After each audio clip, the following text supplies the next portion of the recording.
besar dulu terdapat sekte pemuja setan. Barang siapa yang ingin memiliki anak dan ingin dianugerahi kesuburan, maka mereka harus menyembah dan mengabdikan dirinya kepada setan. Tertulis bahwa setiap anggota yang sudah diberikan kesuburan atau kejayaan, maka mereka harus memberikan anak terakhirnya yang sudah berumur 7 tahun.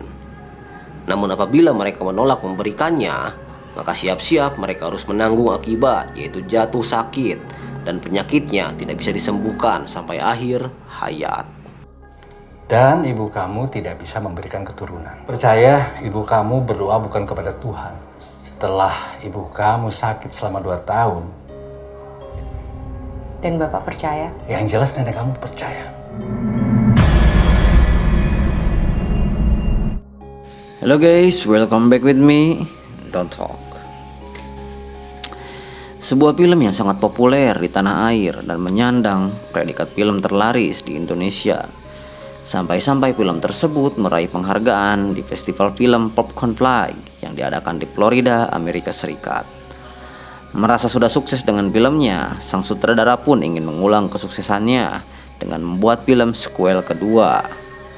Dan benar saja, film sequel keduanya Liris sudah ditonton oleh 4 juta penonton dalam 9 hari. Dan film apakah itu? Kuy, kita perkenalkan. Film tersebut yaitu adalah Pengabdi Setan. Film ini rilis pada tanggal 28 September 2018.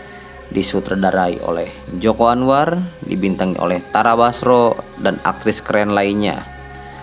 Film ini ada 2 sequel ya guys, yaitu Pengabdi Setan 1 dan Pengabdi Setan 2. Akan tetapi kalau kita langsung menceritakan sequel yang keduanya, tentunya kita akan bingung karena film tersebut saling berkesinambungan atau nyambung. So, kita akan menceritakan film Pengabdi Setan yang pertama dulu ya guys. Seseram apakah film tersebut? Kuy, kita tonton alur ceritanya. Film diawali dengan seorang gadis cantik bernama Rini. Dia diperlihatkan sedang meminta uang bayaran royalti ibunya yang seorang mantan musisi terkenal di masa lalu. Namun karena ibunya sudah tidak populer lagi akibat sakit parah yang diderita 3 tahun belakangan ini, maka Rini hanya bisa mendapatkan sedikit bayaran dari uang royalti ibunya. Bagaimana ibu kamu? Sudah ada kemajuan? Memang sudah tidak jalan lagi, jadi royalti juga sudah tidak ada. Dengan rasa kecewa akibat uang yang diterima, Rini pun pulang ke rumahnya yang berlokasi di tengah hutan, sehingga dia pun harus berjalan kaki melewati pohon-pohon rindang, area pemakaman, dan sampai di rumah tua yang menjadi tempat tinggalnya.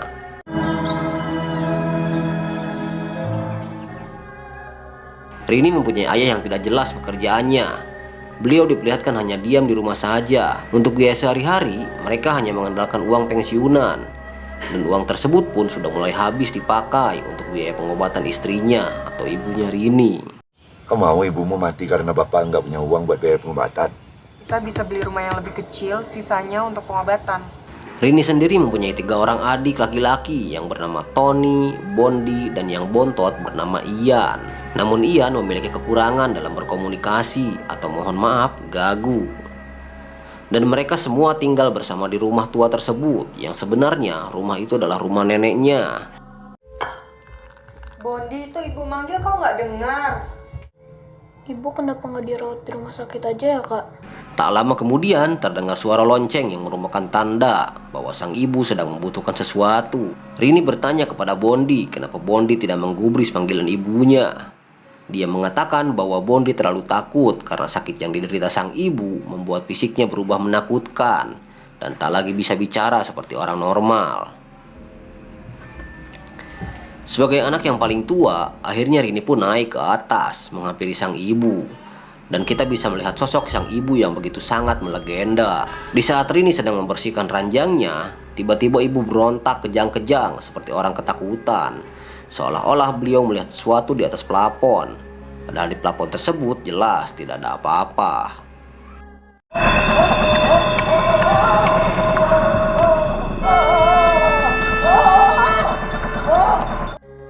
Malam pun tiba.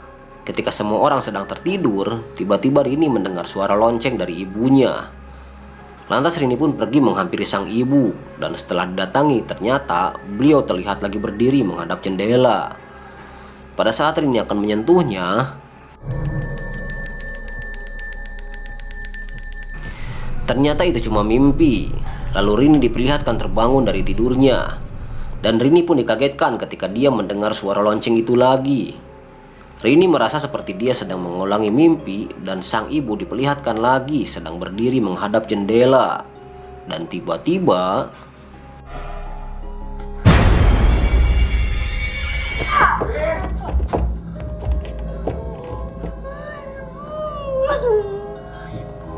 ibu pun mengalami kejang-kejang kedua kalinya, dan akhirnya beliau pun harus meninggal dunia.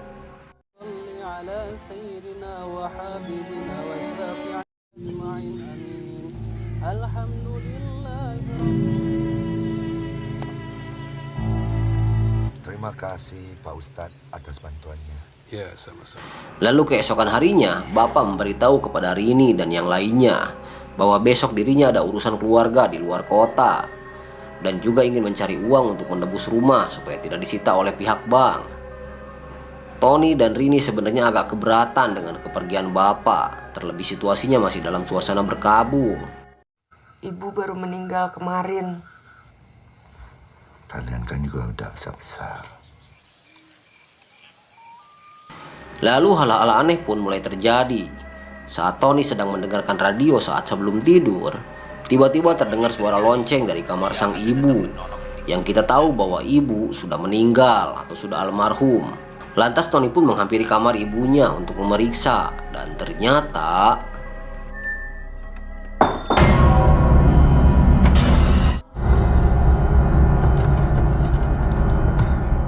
pagi pun tiba. Untuk menghilangkan jenuh karena Bondi izin tidak masuk sekolah, Bondi pun memainkan sebuah mainan masa kecil, yakni teropong film, yang di dalamnya terdapat beberapa gambar yang dapat berganti dengan cara diputar. Lalu tiba-tiba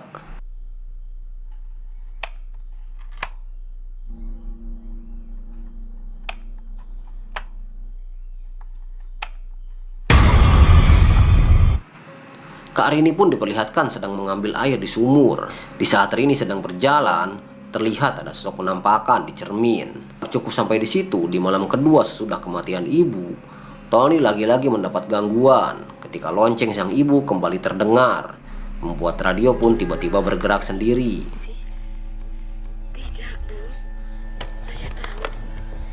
Sisi ibu Tony. Tidak hanya Tony, Ian dan Bondi pun mendapatkan gangguan yang sama.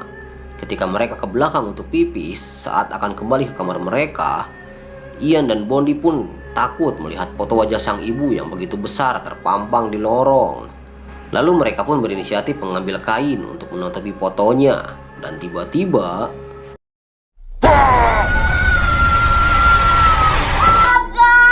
Tapi ia juga lihat. Kamu ngayal. paginya, Rini pun menemui sahabat cowok yang bernama Hendra. Dia memberitahu bahwa saat penguburan ibunya, Hendra melihat sosok penampakan wanita yang muncul. Lalu setelah itu malam harinya, dia mendatangi kuburan tersebut. Tapi ternyata dia tidak menemukan apapun.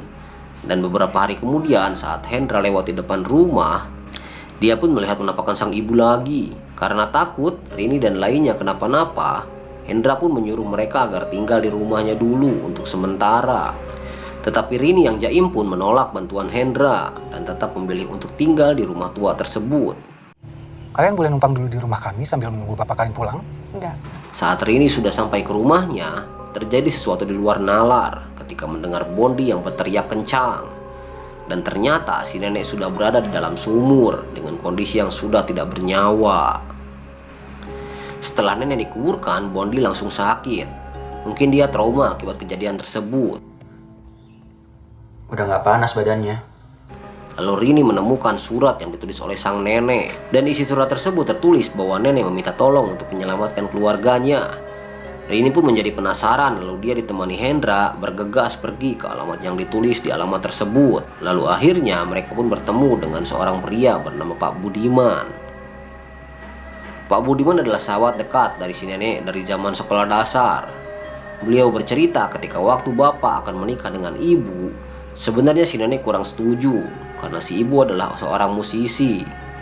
Dan saat itu kebetulan profesi tersebut dianggap kurang disukai oleh si nenek. Apalagi setelah mereka menikah, si nenek semakin tidak suka dengan sang ibu.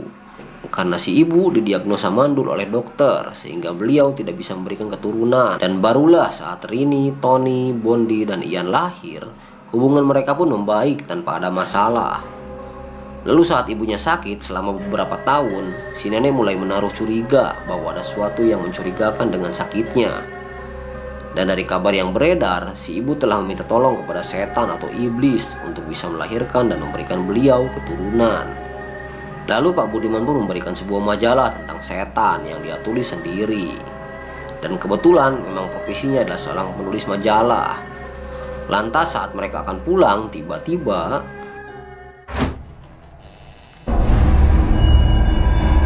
Kalian silakan pulang. Saya mau pijat. Mereka tidak akan bisa mengambil salah satu dari kalian. hari mulai gelap. Setelah jatuh sakit, sikap Bondi tiba-tiba berubah, yang sepertinya Bondi sedang dipengaruhi oleh sang iblis. Sehingga saat Ian ingin membuang air kecil, Ian pun takut membangunkan Bondi. Lalu Ian memberanikan diri untuk pergi ke kamar mandi sendirian.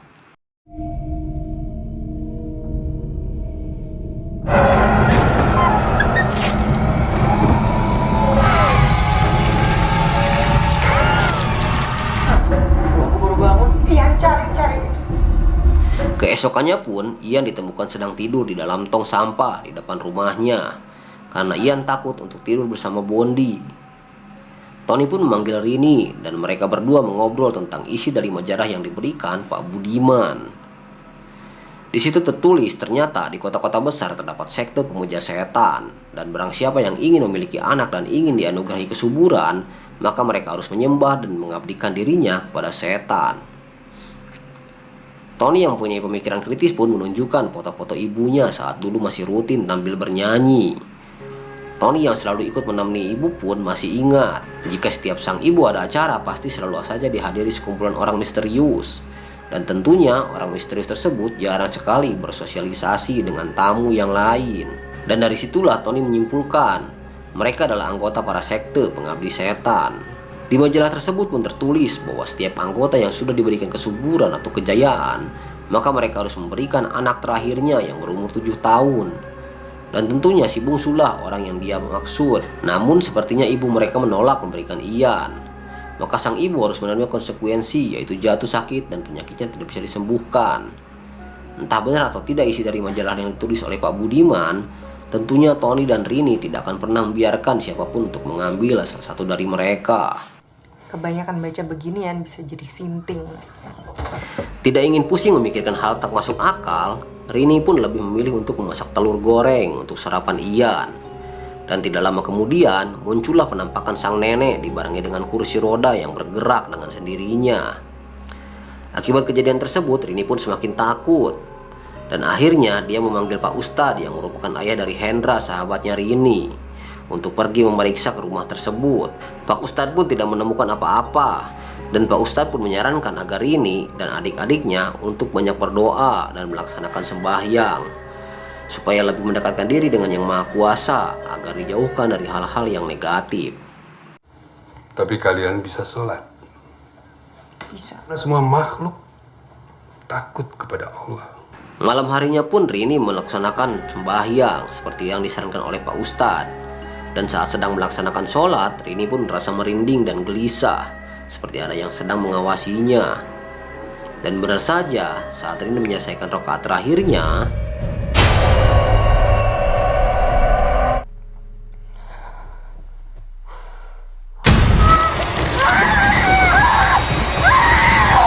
Rini pun panik dan langsung lari mengajak adik-adiknya dan segera pergi ke rumah Pak Ustadz untuk numpang menginap di sana sampai keadaan benar-benar aman. Esok paginya, Rini mengajak Tony untuk kembali berdiskusi tentang majalah yang diberikan oleh Pak Budiman, di mana Tony kembali menemukan hal-hal aneh tentang sekte pengabdi setan tersebut. Tony menyimpulkan setiap anggota yang bergabung dengan sekte tersebut hamil bukan oleh suaminya, melainkan dari para lelaki anggota sekte itu sendiri. Hal itu semakin dipertegas saat Tony baru sadar jika dari keempat anak ibu, yakni Rini, Tony, Bondi, dan Ian, mereka berempat memiliki wajah yang berbeda dan tidak ada satupun yang wajah yang mirip dengan satu sama lainnya. Tak berselang lama ada sebuah panggilan telepon dari Pak Budiman yang menyuruh Rini untuk datang ke rumah beliau karena ada suatu hal yang penting untuk disampaikan.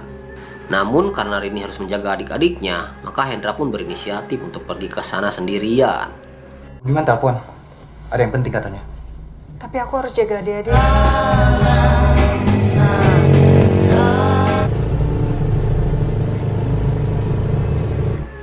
Hendra pun sampai di kediaman Pak Budiman dan beliau memberikan sebuah amplop berisi tulisan terakhir dari majalahnya yang katanya hal itu sangat penting sekali untuk diberikan kepada Rini. Tidak lama kemudian, hal yang paling mengejutkan dan naas pun terjadi, di mana Hendra saat dalam perjalanan pulang, dia melihat seseorang yang seperti akan menyeberang sehingga Hendra pun kaget dan akhirnya dia terjatuh dan terlindas oleh sebuah truk yang ada di depannya.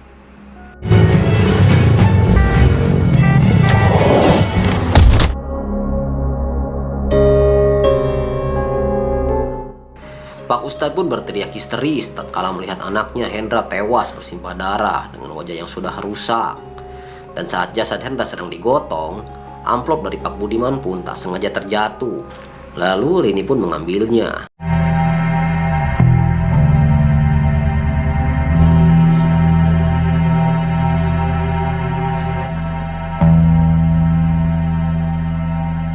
Malam pun kembali tiba. Ketika Rini yang sedang tidak sengaja tertidur di meja, tiba-tiba dia dibangunkan oleh hantaman suara jendela yang tertiup angin. Lalu Rini pun bangkit dan bermaksud untuk menutup jendelanya. Ada sesuatu seperti menarik Rini keluar, tidak tahu apa itu, tapi Pak Ustadz yang menyaksikan hal tersebut pun hanya diam saja, seperti sudah mengetahui apa yang sedang menarik Rini. Dan di saat itulah Bapak muncul. Beliau baru pulang sehingga Rini dan adik-adiknya langsung kembali pulang ke rumah mereka. Lalu kita diperlihatkan Rini dan Bapak yang sedang mengobrol di kamar ibu. Lagi-lagi terjadi suatu hal yang ganjil ketika Tony mengantar Ian untuk pergi ke toilet. Tiba-tiba pintu toilet pun tertutup dan Ian diperlihatkan seperti sedang ditarik ke dalam sumur. Sehingga saat Bapak muncul, dia pun langsung pergi mendobrak pintu tersebut.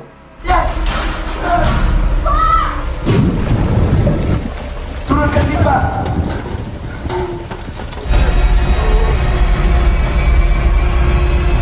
Pada detik ini muncullah sosok setan. Karena jika dilihat dari rambutnya yang acak-acakan, itu seperti rambut arwah si nenek yang sudah terlalu lama terendam di dalam air. Lantas Rini pun mengatakan ke Bapak bahwa mereka ingin mengambil Ian dari mereka. Dan satu-satunya cara untuk mencegah hal itu terjadi adalah dengan mereka selalu bersatu. Tiba-tiba kursi roda nenek pun terlempar sendiri dan hampir saja melukai mereka bertiga. Lantas saat Bapak, Rini, dan Tony terjebak di dalam satu ruangan, Ian dan Bondi sendiri masih di luar, di mana Ian nampak seperti sedang ditarik oleh sosok penampakan. Lalu Bondi pun nekat menolong Ian dan disitulah pintu kembali terbuka dan teror pun akhirnya berhenti. Dengan sebilah pisau, Bapak pun memberanikan diri untuk menghadapi mereka di luar, di mana orang-orang tersebut sudah pasti adalah anggota sekte pemuja setan. Bapak pun mengatakan bahwa dirinya tidak mau menyerahkan Ian, dan jika mereka masih nekat datang ke sini, maka hadapi dulu sang bapak. Kalau ada yang berani ambil anak-anakku, maju! Anak-anakku tidak ada yang boleh kalian ambil!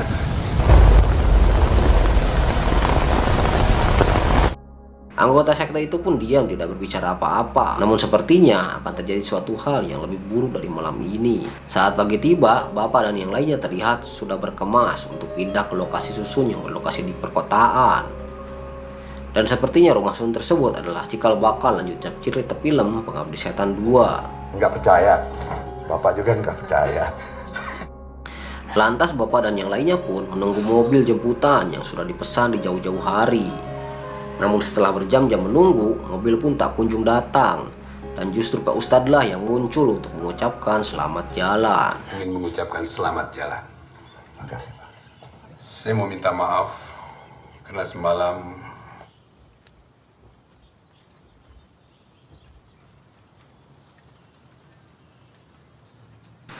hari pun mulai gelap. Mobil jemputan pun tak kunjung datang. Dan Pak Ustadz sendiri memutuskan untuk menginap menemani Bapak dan anak-anak sampai mereka pergi. Rini sendiri teringat dengan tulisan dari Pak Budiman yang sempat diambil dari jasad Hendra. Isinya adalah rencana setan untuk menyebarkan benih-benih perwakilan di muka bumi ini.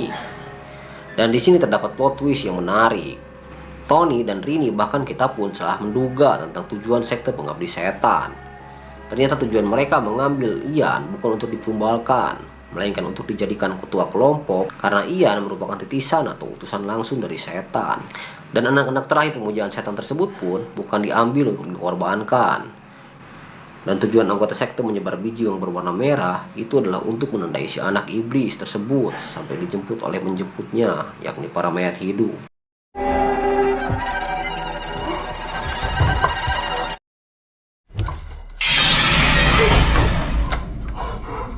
Saat itulah Bondi kaget ketika melihat Ian berdiri di depan jendela dan berbicara dengan lancar. Yang kita tahu bahwa sebelumnya Ian mengidap gangguan bicara atau gagu. Saat Bondi bertanya dengan siapa Ian berbicara, Ian pun menjawab bahwa dia sedang mengobrol dengan sahabat-sahabatnya, yakni para pocong atau lemper. Ian, kamu ngapain?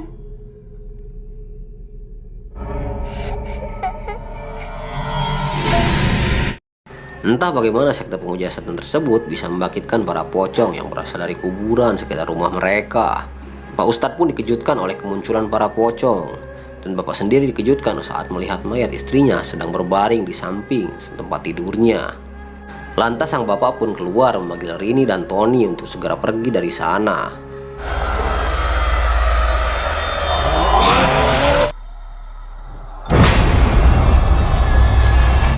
Pak Ustadz. Dan betapa terkejutnya mereka saat melihat Pak Ustadz sudah bersimpah darah. Mereka pun keluar dari rumah tersebut dan melihat Ian sudah bersama dengan para mayat hidup sambil melambaikan tangan.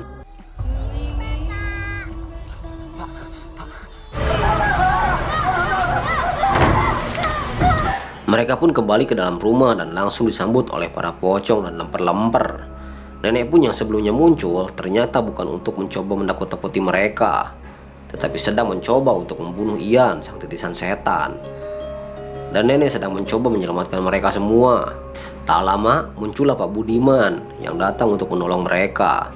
Dan Pak Budiman pun mengatakan ke Bapak bahwa Ian sejak awal dia memang bukan anaknya. Dia bukan anak kamu. Sejak awal dia bukan anak kamu.